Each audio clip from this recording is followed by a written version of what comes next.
Evet, Miami'deki otelimize geldik. Şimdi size odayı göstereceğim. Oda çok güzel, ben çok beğendim. Ve otel gerçekten high-tech bir otel. Yani odadaki her şeyi iPad'le, kendi telefonuna bile ayarlarsan kontrol edebiliyorsun. Otelde havuz da var. Gerçekten çok beğendiğim bir otel oldu. Olur da bir gün, olur da yolum tekrar buralara düşerse kesinlikle kalmayı düşündüğüm otellerden bir tanesi olur. Evet, kapımız böyle. Kapıdan içeri giriyoruz. Sol tarafta bizi hemen askılık ve bir valiz koyma yeri karşılıyor. Sağ tarafımızda da bir boy aynası var. Tabii bizim çok valizimiz olduğu için her yerdeyiz. Ve özellikle bu videoyu fazla dağılmadan çekmek istedim.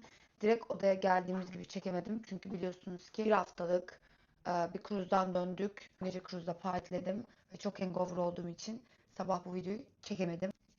Devam ediyoruz. Burası banyo, tuvalet. Gayet güzel ve yeterli. Işıklar, bu ışıklarla ilgili göstereceğim şimdi size birazdan. Bu duş gayet büyük. Hemen dışında lavabo var. Evet, lavabo şeyin dışında banyonun. Ve ışıklandırılmış çok güzel makyajını yapmaya yarayan bir ayna var. Altta ıvır zıvırları koyacak yerler. Şurada mini var. Şurada saç kurutma makinesi. Buraya geliyoruz, burada oturacak bir yer var. Buraya geliyoruz, burada da oturacak bir yer var. Burada bir masa var, çalışma masası. Prizler tabii ki Amerikan priz ama USB, eski USB ve yeni USB-C girişleri var. Burada telefon, burada odanın perdelerini ayarlayabildiğiniz düğmeler. Evet, burada bir akıllı televizyon var, burada kitap var ve burada da yatak var gördüğünüz üzere. Şimdi burada ilgimi en çok çeken şey şu oldu. Odalarda, her odada bir iPad var. Bu iPad'lerden ismim yazıyor zaten. Her şeyi ayarlayabiliyorsunuz. Evet. Şimdi ışıklar. Hemen ışığa bakıyoruz. Mor, mor. Şimdi yeşil aldım. Yeşile döndü. Kıstım, kapandı. Açtım, açıldı. Kırmızıyı aldım. Işıklardan devam ediyorum. Gece görüşü ve evet. Uyuma perdeleri, yani tam odayı karanlık yapan perdeler. Açıyoruz. Durdurduk. İndiriyoruz. Günlük perdeler. Açıyoruz. Açılıyor. Durdurduk. Kapatıyoruz. Odanın ısısını buradan ayarlayabiliyorsunuz. Biz sıcakta kalmayı seviyoruz. İşte hazır modlar var burada ayarlayabileceğiniz. Burada medya var. Buradan televizyonuna işte telefonunuzu veya iPad'inizi atabiliyorsunuz, akıllı TV ya da kanallar var bir sürü. Arkadaşlar, temizlik ücrete dahil. Ama hani siz temizlik istiyorsanız burada gelip bir gün öncesinden seçmeniz gerekiyor. Seçmezseniz de temizlik olmuyor. Hoşuma gitti. Bu kadar her şeyin kolay ve accessible olması. Kesinlikle öneriyorum. Buraya kaç para verdik? Buraya 3 gece için 24.000 TL vermişiz. Böyle bir otel için yeri de çok güzel. Lincoln Road'da, yani direkt Miami South Beach'e 10-15 dakika yürüme mesafesinde, ideal buldum. Otelin koridorları ve atmosferi çok güzel. Arkadaşlar, ortam da çok güzel burada açıkçası. Yani merdivenlerde ineriz şuradan. Bar da çok güzel. Buradan merdivenden ineriz.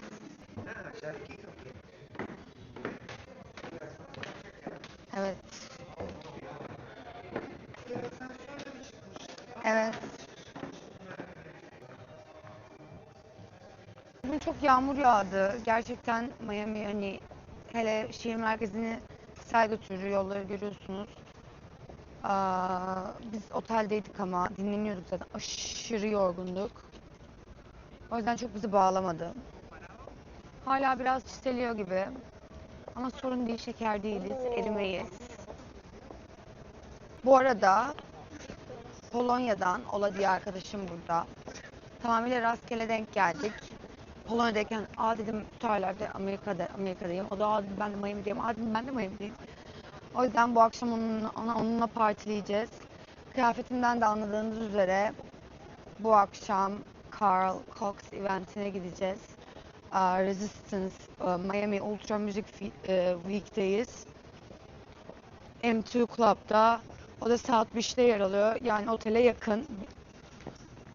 İyi oldu bu. Yarın da Space Club'a gideceğiz. Tabii oraları ise çekmeyeceğim. Çünkü çüş artık yani oraları da çekmeyeyim. Gelin görün.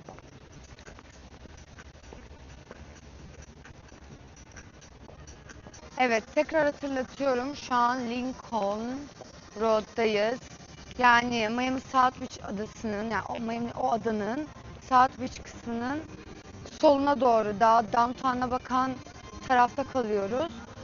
Bir ucundan bir ucuna giden o anadaki hani Apple Store'un ve bir sürü mağazaların olduğu yerde Lincoln Road. Bir ucu bizim kaldığımız otelken diğer ucu South Beach'e bağlanıyor. Biraz kalabalık değil. Ben de belki yağmur falan yağdığı içindir.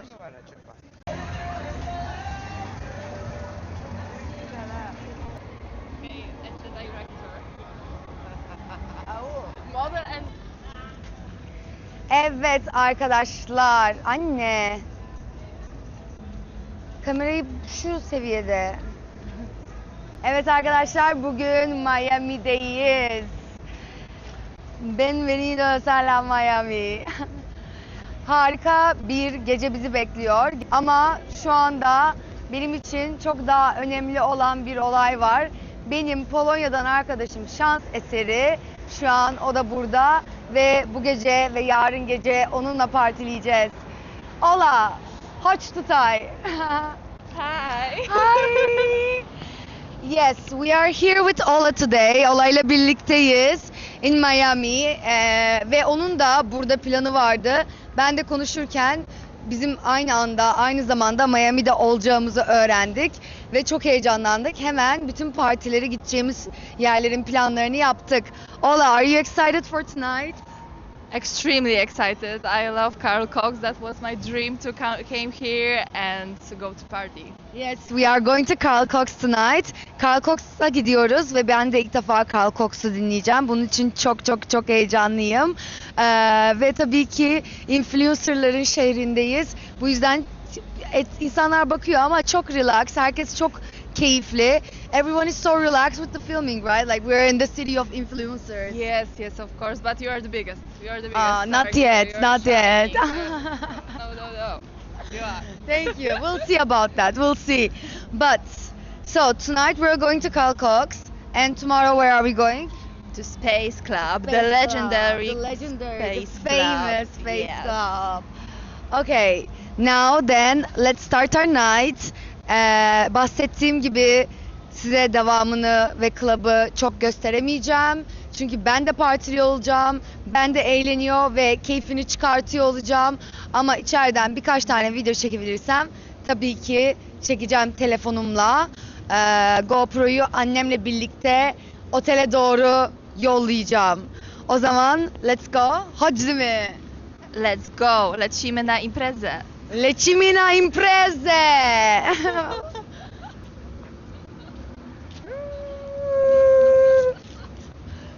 Yes. Do you want to get something to drink on the way? I was thinking that.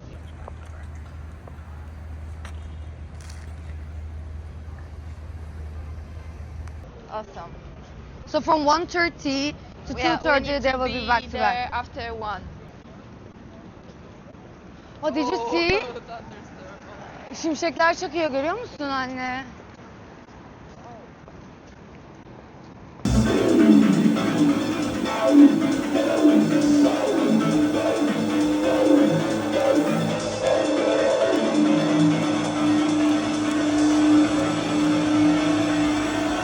Oh yes, oh yes!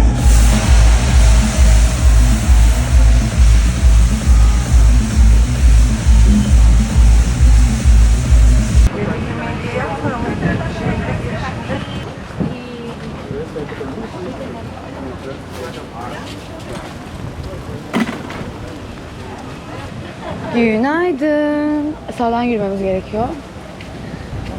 Evet, günaydınlar.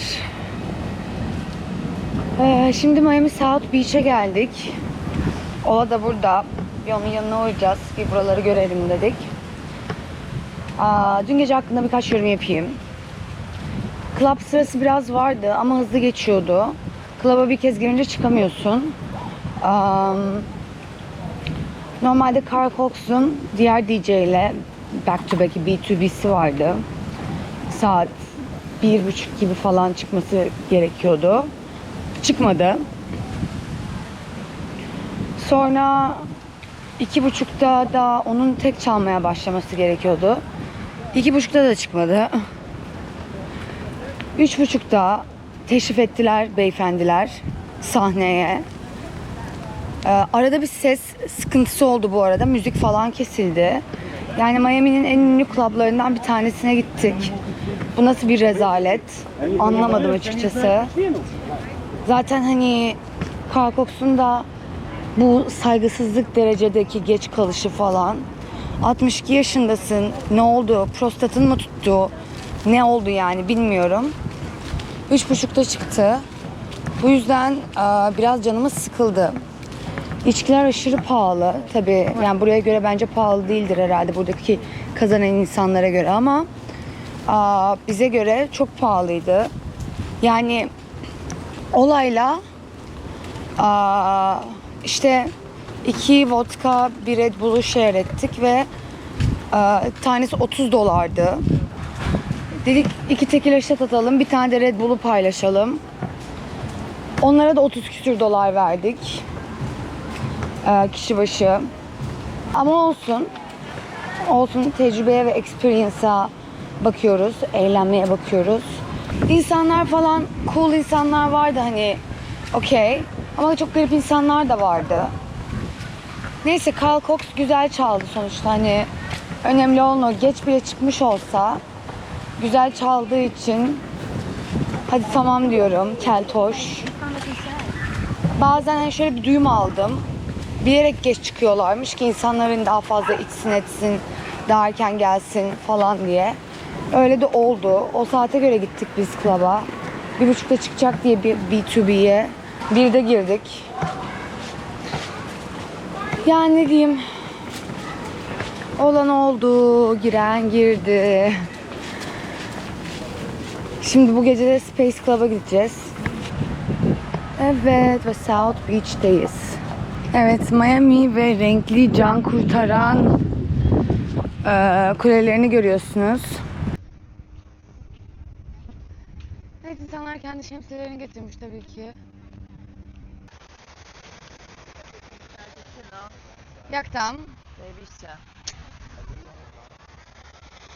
Evet, geldik. Çok güzel gözüküyor. Biraz denize girelim. Okyanusa yani. Evet arkadaşlar, dediğim gibi Miami South Beach'e geldik. Olayla buluştuk. Annemleyim. Çok güzel yüzdük biraz. Suyun içinde kaldık. Eğlendik. Burası kalabalık. Plaj kalabalık. Ama denizde hiç o kadar kalabalık hissetmiyorsun. Ve en güzel kısmını söyleyeyim size. Burada aşırı fazla çocuk yok. Yani cruise'daki çocuk sayısından sonra çok iyi geldi, refreshing geldi. Güneşin altında oturmayı pek sevmem ama okey bir şekilde idare et. Hemen denize bakıyoruz. Deniz gerçekten temiz. Çok beğendim. Yeteri kadar dalga var. Bir tık daha düz olabilirdi benim zevkime göre. Ama gayet o kadar bağmalarda gittiğimiz bazı adalardan daha güzel bir okyanusla karşılaştık. Şu ileriyi görürseniz eğer, bu ilerisinde de sığ alanlar var. Buradan yürüyerek oradaki sığlığa da çıkabiliyorsunuz. Aynı sığlıktan orada da var. Suyun ısısı çok güzeldi. Ne çok sıcak, ne çok soğuk. Tam harika kıvamdaydı. Ve arkada da çok güzel Miami South Beach Downtown'u görüyorsunuz. Bu manzarada okyanusa girmek gerçekten çok büyük bir keyifti. Harika bir gündü. Çok relax bir gündü. Evet, yarın buradaki son günümüz olacak. Çarşamba Polonya'ya doğru yola çıkıyor olacağız. Hadi bakalım, şimdi otele gidelim, duşumuzu alalım, hazırlanalım. Çünkü bu akşam da dışarı çıkıyorum. Bir yemek yeriz ve yine eğleneceğiz. Umarım bu geceki parti dünkünden daha güzel olur. O zaman hadi gidelim.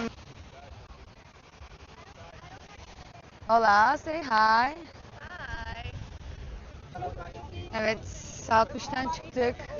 Ocean Drive'dayız. Bu taraf Ocean Drive. Bu taraf bize doğru. Yemekler var.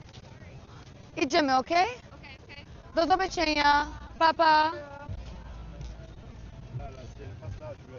Ne var orada? Renklere bak. Pıtı pıtı pıtı pıtı gidiyor. Sen de kimsin? Evet, sakla. Anne, bir tane daha var, bak. Bu küçük ama. Hüsnü'ye benziyor. Bunu. Evet. Hüsnü'ye benziyor. Arkadaşlar, bir tane sakallı ejderim vardı. Ona benziyor. Çok tatlı. Evet, bir de bu sakallı ejder değil. Benimkisi sakallı ejderdi. Evet, bu kadar insan varken nasıl alacağız ben de bilmiyorum. Tamam, içki içmek yasak. Sakladığımız içkiyi almak yasak değil sonuçta. Evet.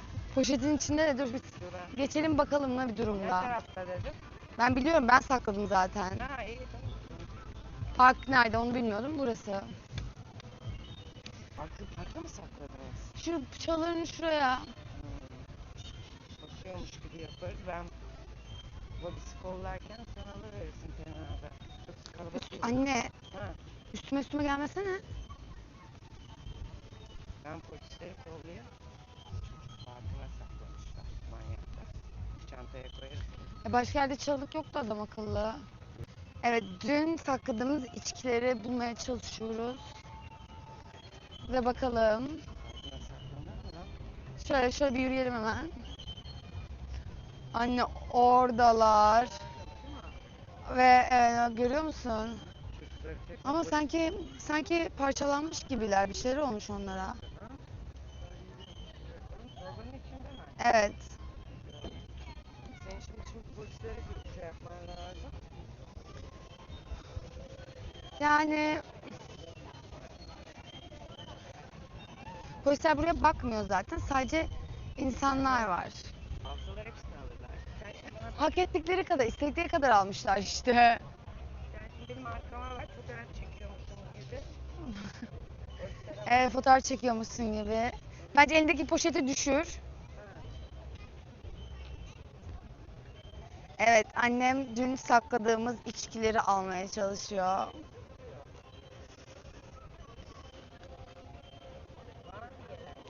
Yo, seni çekiyorum işte.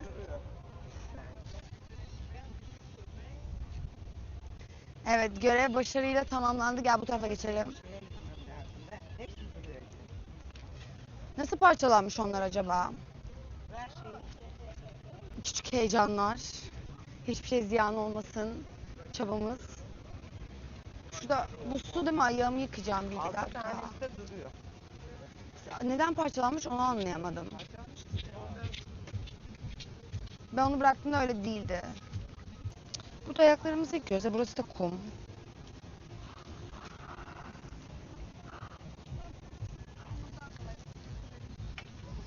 Hadi gidelim. Of, kaç gündür Portekizce, İspanyolca konuşmaktan, Portunyol konuşmaktan, olayla Lehçe konuşmaya çalışıyorum. Asla konuşamıyorum. Benim asla o değişimi, switch'i yapmıyor. Sürekli Portekizce kelimeler geliyor. İlk gemiye bindiğimde de Portekizce konuşamıyordum Lehçe düşünmekten. Şimdi de Lehçe konuşamıyorum Portekizce düşünmekten. İşte tam fluent olmadığınızda, akıcı olmadığınızda dillerde bu problem olabiliyor. İngilizce switch'i yani değişimi. Ah, anne ölmüş. Karıncalar yiyor. Ya.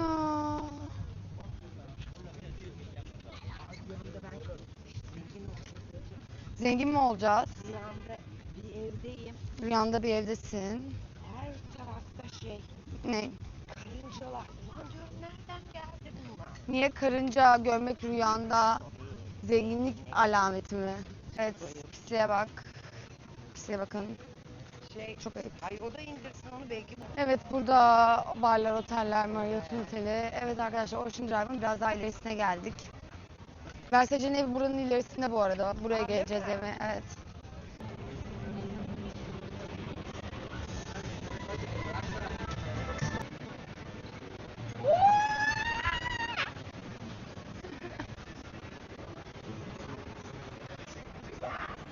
Ve evet, duvarlarda böyle sürekli resimler, sanatlar görebiliyorsunuz. Kötü grafiti değil yani gerçekten. Burada mural, yani mural duvar resmi demek. İnsanlar bunun için, hani insanlar bunun için bileğini tutuyor, para ödüyor ve duvarları boyatıyorlar. Aa, Ne yazık ki grafiti ülkemizde genelde kötü bir şey olarak gözüküyor çünkü çok hani illegalmiş gibi, hani illegal bir yaklaşıma sahip. Ama ya o saçma sapan grafitiler dışında mesela o gittiğim gezdeki duvara isim yazmışlar, boyamışlar falan. Evet, onlar rezalet gerçekten, hani asla desteklemiyorum ama güzel grafitileri, güzel duvar resimlerini falan kesinlikle destekliyorum. Anne vintage shop'a bak.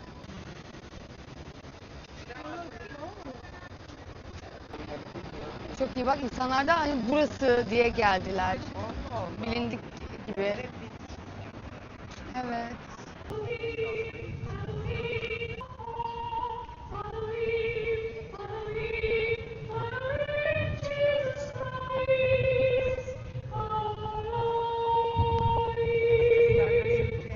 Kızlara benziyor. Anne dini şey, Ha işte. şey diyor, İsa Misa diyor. Ağaçlarda çanlar var, çok tatlı.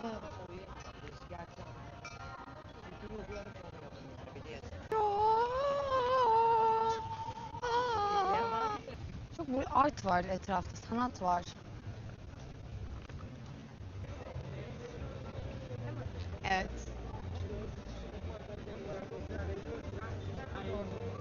Evet arkadaşlar, şimdi olayla buluşmaya, yemeğe gidiyoruz.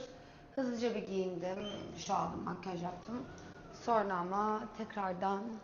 Şu duvar çok güzel ya. Ya bu otel gerçekten çok güzel. Yani yapmamız gereken aşırı çok şey var. Gerçekten ve hani ben bu akşam, yani biz dün sabah 7'de döndük. 2'ye kadar uyudum. Hani nasıl erken, Bula da partilemeyi çok seviyor. İşte zorla çıkardım klaptan. Gerçekten 7'de hani 7'ye kadar kalacaktı. Kendim için yapacağım alışverişler var. Yani aşırı yorulmak istemiyorum ama bakacağız, halledeceğiz.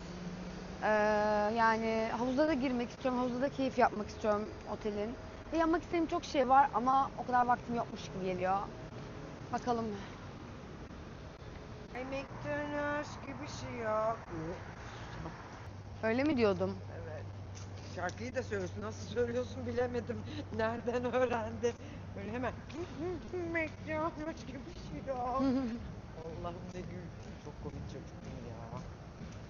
Komik çocukmuşum. Şu anki espri yeteneğim çocukluğumdan geliyor Evet yani. bence de. Çok mutlu ve çok inanılmaz bir şey çocuktum. Hiç öyle şey yaptığını görmedim. Beni hiç üzmedin yanımda.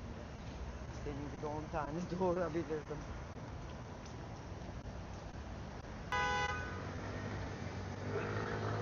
Wait diyor. Değil mi? Wait diyor. Wait Bekle. diyor. Biz bekleriz, kurallara uyarız. Nasıl bir sevimlilik. Yandaki arabalarım dönsün sana baksın diye var ya. Evet, bugün Peru yerinde yiyoruz. Hadi bakalım. Tell us about tonight's dinner. Okay guys, bugün yemeğimizi otelimize 5 dakika olan mesafede Peru restorantında Cinco Esquinas'da yedik. Peru restoranı. She's dedicated. ve çok güzeldi yemekler ve hani Miami'ye göre bence fiyatlar aşırı uygundu. Tavuklu patatesli böyle bir biber soslu ve yanında da pilav. Çok büyük bir tabak geldi. Zaten Amerika'daki yemeklerin büyüklüğünü tahmin edebiliyorsunuz. Asla bitiremiyorum. Sadece 17 dolardı ve inanılmaz büyük bir tabaktı gerçekten. Aşırı memnun kaldım. Tadı çok güzeldi. Ola da böyle etli, şirimpli, makarnalı çok büyük bir yemek yedi. O da çok güzeldi. O da çok beğendi. Annem de harika yeşil mussel'lı üstünde salsa olan bir appetizer söyledi. Ama onun için de appetizer bir yemek gibi çok yeterli oldu. Fiyatlar gerçekten inanılmazdı. Ola senin yemeğin fiyatı ne kadardı? Sorry. Burak. Ile było twoje jedzenie? Ile kosztuje?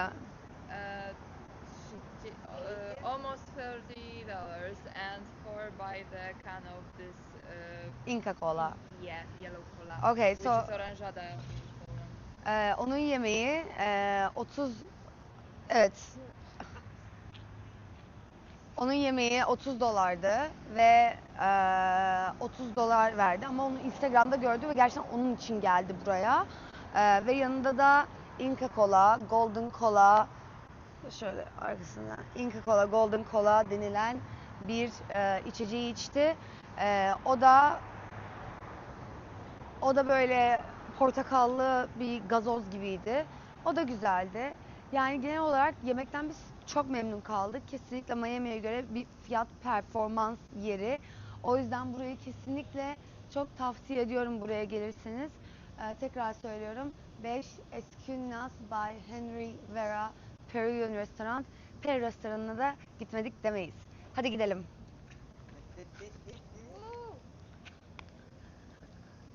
Evet, şimdi şu anda otelimize dönüyoruz. Otelimize döndükten sonra odada birazcık içip dediğim gibi Miami Space Club'a gideceğiz. Bakalım neymiş bu Space Club, ünlü Space Club göreceğiz. Işık kırmızı yanıyor, herkes geçiyor. Should we go? Check if you told your fans about the free loop on the Miami South Beach. Arkadaşlar evet burada bu otobüsü görüyorsunuz. Bu otobüs Miami'de ücretsiz binebileceğiniz otobüslerden bir tanesi. Nereden nereye gidiyor bilmiyorum ama do you know from where to where it goes? It's many lines on many roads. It's on the table. Kullanmadık. Ya ben kendim hiç kullanmadım çünkü biz genelde yürüyoruz her yere. Ama eğer gelirseniz ve uzak bir yere gidecekseniz bu loop olan otobüslere ücretsiz bir şekilde binebiliyorsunuz. Ola, did you ever took this bus? Did you ever take this bus? No, Okay. not yet. Not yet. But you're gonna be here until 7th of April. I'm pretty sure you're gonna take advantage of that, right? Yes, of course.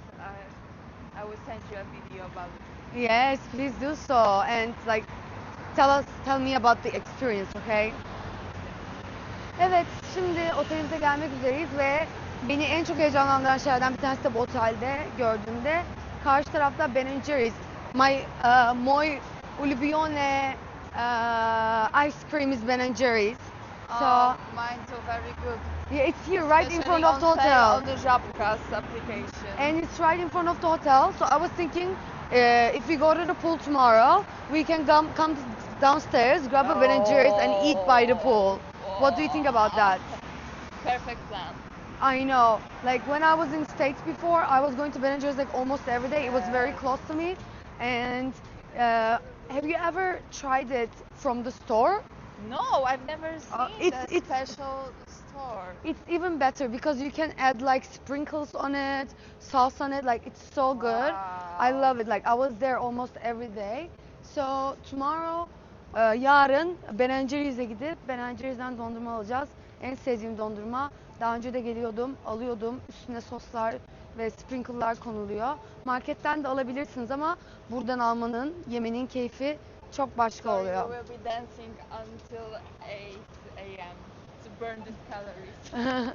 Sizin M'de kalıyoruz. Size odayı daha önce gösterdim. Have you been there on the taco stand? No. I mean, when was I gonna go? We were at the dinner somewhere else all the time.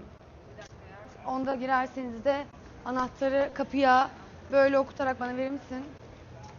Kapımızın anahtarı buraya okutuyoruz ve kapımız açılıyor. Evet, giriyoruz. Ve burada Welcome to Miami yazısı ve Can I click on this? Ve bu harika koltuk ve avize ile karşılaşıyoruz. Look at the wall here. It's a bit dark, but I'm gonna take a video in the picture in the morning. Kesinlikle otelin dizaynı çok güzel. Aşırı memnun kaldık otelden.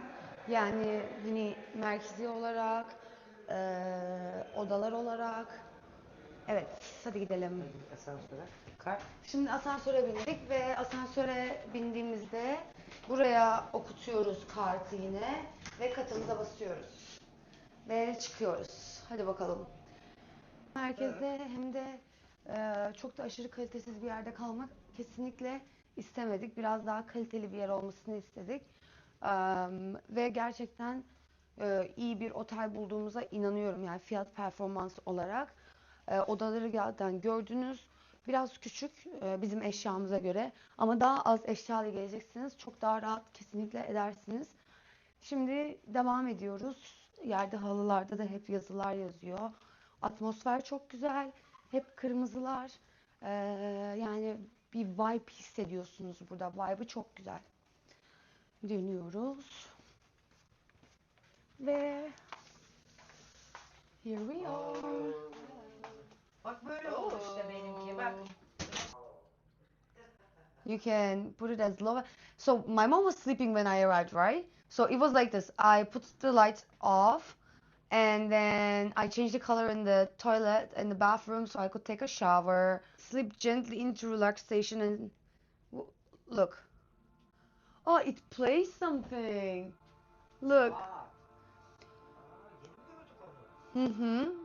Modlar var. Mesela Dream uyku modu. Televizyondan sana bunu çalıyor. Yes. So, okay, let's get ready. Let's start drinking and then I'll show you. Ben size kıyafetimi göstereceğim. Sonra yine club'da video çekebilirsem çekerim ama GoPro'suz gidiyorum. Let's have fun.